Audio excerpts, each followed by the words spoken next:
so I figured I would talk a little bit about yoga since it is my passion. I've been teaching yoga for I think about 5 years. I've been taking it since 1999. And this YMCA was the first place I ever did yoga. And I fell in love with it. My very first class, I was hooked. I was sore for 8 days and decided it was for me because I didn't feel like I was working out. I was like, oh, it's just good stretches, and it just felt so good. And then I was sore for 8 days, so that's really what hooked me. Plus, I had a gymnastics background, so I really felt like a lot of the poses were easy.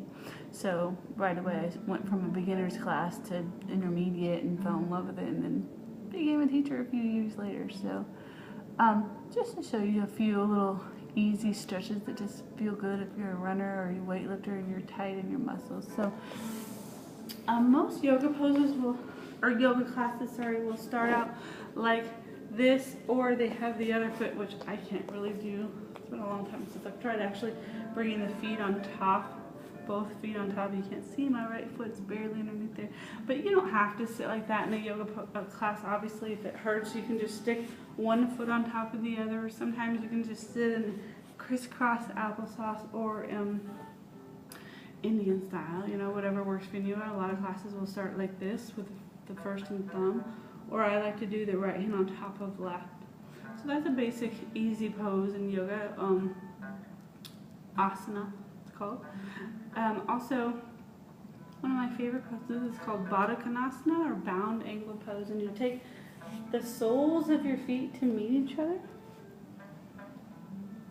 So your feet are pressed. I know you can't see them with my bad cameraman. Taking the elbows and then lean into it and press the elbows into the calf. So you're using the weight of your upper body to open up your lower body.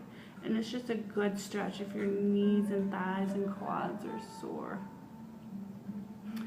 And maybe you want to go a little bit further, so then you could release the hands and then slowly walk out. Pardon the cleavage.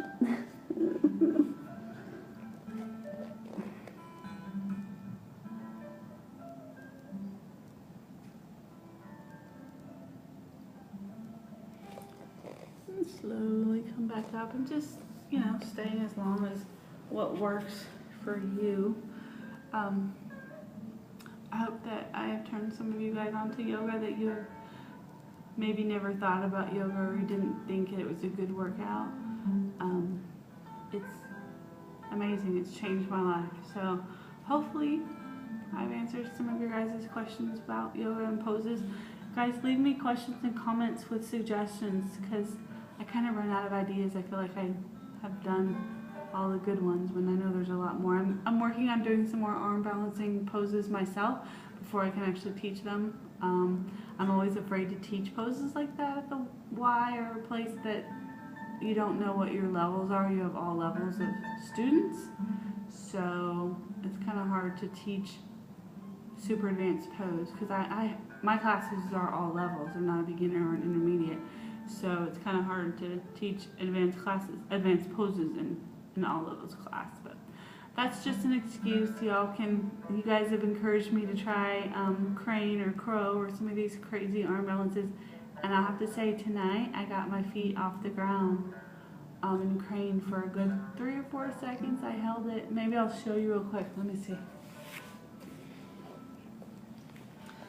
So this is, if I do get successfully off the ground, this is only my third, well, technically I guess it's my second getting my feet off the ground, but spreading the fingers wide apart, pressing them almost at the corners of the mat. And then you're just trying to shift the weight from the feet into the hands.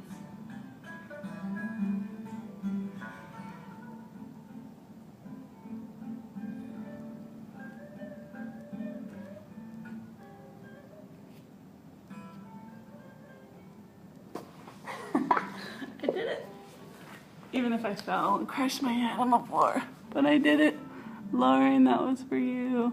I gotta keep trying that, obviously, before I teach it. But I hope you all have a great night. Bye.